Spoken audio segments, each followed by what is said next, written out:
You want to turn around and get a bus picture? load. Come to school. Man, we're loaded up. This reminds me of my 8th grade. Hey, here we go. Yeah, I got good. Well, we do. Who's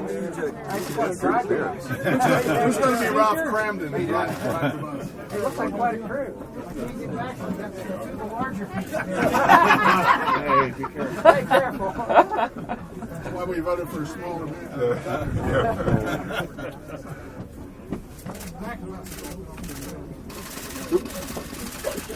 Here we go. Here, that's the fire marshal. Hey, Governor. You ready? Yeah, if you'll have a seat, Nate will get everyone where they need to be. Okay. Go ahead. You're off. You sponsor, you be right here. Why don't you have that side? And that's the Governor. We're going to have Nate make sure the audio's working before okay. you get started. Well, you want to sit in the driver's seat? let's- That's appropriate. Where do you want to go? I'm ready to drive. Golf course. How about St. George? Warmer weather. That's a good idea. Let's go to Vernal. It's warm out there. Sure it is. When you're there, it's warm. Okay, Nate, let's get us going here. All right, want to just make sure we have a sound check with everyone. Everyone good with sound? The speakers are soft. You'll be able to hear outside. You'll be able to hear better. I just want to make sure the the TV stations have sound. Okay. All right, we'd like to call this to order and move forward here or run a show. We're going to have our Utah Governor, Gary Herbert, welcome everyone, give some opening remarks. We'll then turn the time over to State Senator Stuart Adams and then Representative Jack Draxler. We'll have some closing remarks from Governor Herbert, and then we'll open for some question and answers from the media. Governor? All right, thanks, Nate. Again, it's kind of takes me back to my junior high school days, riding the bus. We're honored to have you all here. Thank you very much for coming. We appreciate the importance of what we're going to be talking about today, and it has to do with our air quality and what we want to do to clean up the air. Let me just recognize we've got the Speaker of the House, Becky Lockhart, with us. I saw Brad D. outside. Greg Hughes here in the middle of the aisle, causing problems as usual. I think he was just like he was in 8th grade. Don Ibsen, where's Don at? I think he was outside. He's outside too. Ralph Okerlund, Senate, right here, and Stuart Adams, right here, and Pete. I haven't seen Pete Knudsen. Patrice Arendt is here with us. We've got Mayor Dolan, Kevin Van Tassel from the Basin out here with us. We're supposed to have Scott Osborne from right here in the front. I can't see it, Scott. Superintendent Dr. Doty. Dr. Doty's here with us, and H. David Burton on the Utah Transit Authority, Vice Chairman. Works shows the patience of Job in working with with Greg Hughes. So, and Mike Legger. Where's Mike? He's outside. See outside from UTA also. Also, we just want to give a shout out to the Questar. Ray Butcher is here with us, and the Questar is a big part of our efforts here to use more natural gas, and we appreciate Questar and their role here. With that, let me just mention a couple things as we get started. I thank everybody for being partners. All of us know air quality is an issue, and it's been kind of front and center this past winter. A year ago, we had 1 exceedance of our PM 2.5. This year, we've had 20. And that's quite a contrast in a year. And it's on people's minds, and we recognize that it's something we need to address. We can't just excuse it. We know that meteorology is a big part of the problem we have, but that's no excuse. That's just the reality. So we need to find ways to improve our air quality so that during inversions we have less pollution that gets trapped. And we also know that it's important to do that, not because it's just a nice thing to do, but because it impacts our health, it impacts our economy, it impacts our quality of life. So air quality and having better air quality is something that everybody should be concerned about and everybody should be involved with. We all contribute to the pollution that's out there, therefore we all ought to contribute to the solution of helping to clean up the air and all be a part of that solution. I believe that government has a role to play, certainly ought to lead and lead by example. To that end, we've done a number of things. We've passed 22 different laws and regulations, in fact, this past year to help us improve air quality. We're meeting with all the point sources, all our industry, our business people, trying to have them help work with us to develop a policy and process to eliminate emissions, making things better than they were before. So again, that's a major effort we've got. We have an anti-idling ordinance in place for state fleets that we've done by executive order. We've eliminated that idling that's been going on, at least historically, now. We're replacing our fleets that we have in the state fleet with alternative fuels. And we have 100 of our automobiles and fleet that we're looking at now to convert to either natural gas or hybrid.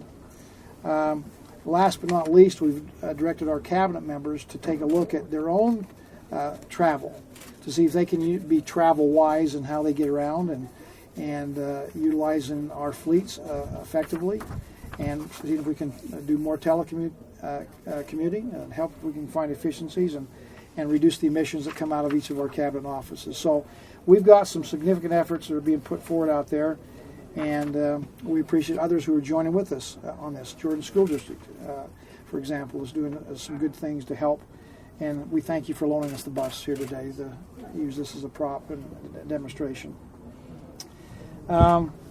With that, again, I think as we talk about all of us being part of the solution and government having a role to play and government doing some things, and we have even more that we can do, we have a bill that's being presented to us today with Senator Adams. It's Senate Bill 275 and co-sponsored with Jack Draxler in the House. And so, again, it's going to talk about, it's called energy amendments. And so I'd like to have the senator come and speak first, and then Representative Jack, if you'd like to come and speak second about the bill so we can explain what that is. Thank you. Make sure the governor stays on the bus here. Let me sit down here out of your way. As the governor indicated, this year we've had 23 days of inversions. As we've looked at the issue, 58% of the pollutants come from the tailpipes. Very little of it comes from industry. So as we look at a solution, we're looking at three principles. One is how to clean up the air, and that's what this bill does, is it works on cleaning up the air. But the other thing that we wanted to know is what we can do to make sure we strengthen our economy and reduce our dependence on foreign oil. And that's the three things this bill focuses on. What it does is it allows and instructs the Public Service Commission to open up a docket. And right now we're trying to do two or three things. We've been in what I think are the ages when we had coal stoves and coal heat in the homes. We went through a transition into more modern heating. We're in the same transition with vehicles. So what it does is try to instruct the Public Service Commission to be able to look at increasing the number of vehicles that use natural gas or alternate fuels. The other thing it does is focus on the ability to build the facilities to be able to maintain those, but also the ability to be able to build the infrastructure. And we all know that if you're going to do those, we can build infrastructure around the strait very inefficiently. Everybody can build their own, and it can be very underutilized. But if we're going to build it in the most efficient way, we need someone to lead the way, and we've asked the corporate citizen Questar to do that. And this bill also allows the formation of an interlocal agreement. That'll allow school districts, municipalities, states, and other people to come together and to be able to help drive this effort forward, to be able to get us through this transition from what we feel is a fossil fuel age into the new era of alternate fuels, and natural gas being one of those fuels. So that's what the bill does, and we're excited to be here today.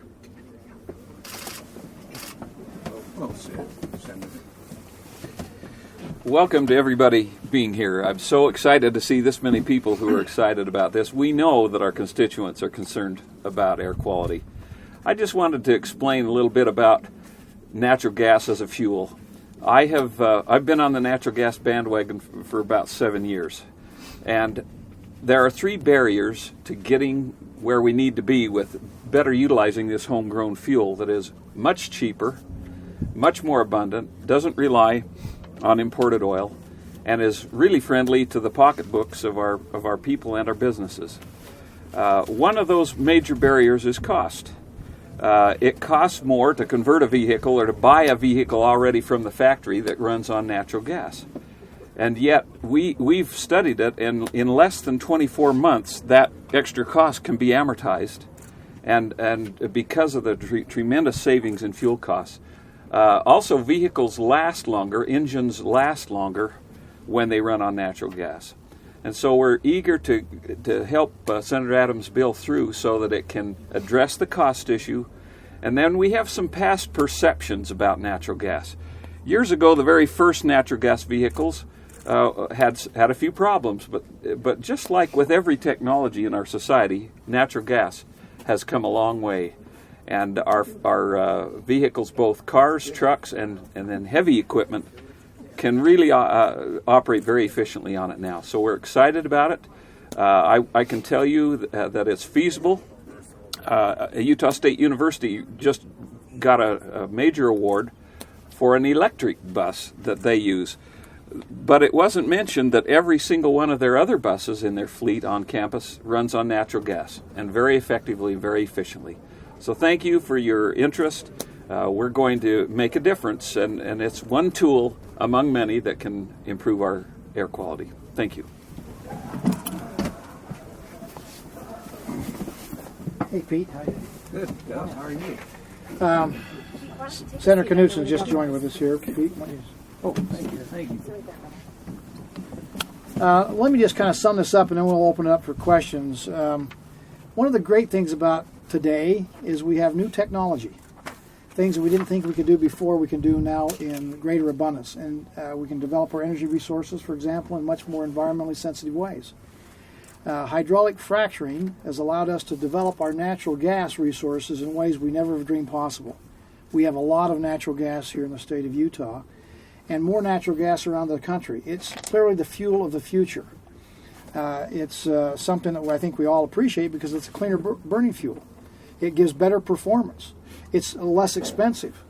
So for all the benefits that Jack's talking about, some of the obstacles we have in getting to cleaner fuels, natural gas is one of those that's helping us in that bridge, that transition from carbon-based fuels to others. Whoever knows what the possibilities will be down the road as we try to get cleaner fuels. Still maintain affordability, but get cleaner fuels. And that's a unique challenge we face in the marketplace, which technology is helping us to find. So as we as a state government transition to more natural gas, compressed natural gas, and even some liquid natural gas fuels in the future, we have a cleaner burning fuel that's going to be less expensive and more productive. So again, natural gas, again, we're fortunate we are in a situation where natural gas is part of our backyard and we have the opportunity to develop it. Now, this is a step in the right direction. This is not going to solve all the problems that we have with our air quality, with our inversions and those kinds of things, but it is a step in the right direction. And I applaud that effort. I appreciate the fact that the legislature is stepping up and saying we need to find some laws that will help us improve the environment that we live in. For the reasons I mentioned, it's for health, it's for economic opportunity, and it's for overall quality of life. Now, laws will come forward, and we would encourage the legislature to come up with ideas and new bills and laws that will help us get to that point. I know there's a number out there, but a couple that I support. Representative Arendt is here with us, and her House Bill 168, which is going to require something we're already kind of doing in our cabinet, but we need to have all of our agencies, our school districts, take a look at travel-wise. What can we do to improve our travel so we reduce emissions in that process? And some of it just takes a little bit of thought, a little common sense. And so Representative Arendt's bill is going to help us with that, and I think improve our air quality. Representative Draxler has also got House Bill 96, which I support, which extends the tax credits that we've had already in place for buying natural gas vehicles. It's a continuation of a policy we've had in place. I think it's wise for us to continue with that. Now, I would just make a last plea that we know people have got ideas out there, and certainly this administration, I know the legislature is open to any reasonable and rational idea. In fact, we're probably open to even those that are unreasonable and irrational. Meaning, let's put them on the table. Let's talk about them. Let's see what makes some sense and what can we do now. Maybe what some will have to postpone and do later. But every idea, every thought ought to be on the table for us to consider, dialogue about, and debate, and make some decisions going forward with the goal, let's make sure we are concerned about the environment and clean up the air that we have here, particularly along the Wasatch Front. But not just the Wasatch Front, we've got challenges out in the basins, Senator Van Tassel will tell you, up in Cache Valley and other parts of our state. So this is not unique just to here in the Salt Lake Valley, but unique. It's a challenge all over the state. It's not unique to any place. So with that, we thank you for your attendance here today, and we'll open it up for some questions. Hearing none, is a motion to adjourn? The motion for Greg Hughes is to drive to St. George, pick up our golf clubs on the way, and enjoy some of the beautiful sunshine. Anyway, thanks for being here, everybody. See you later.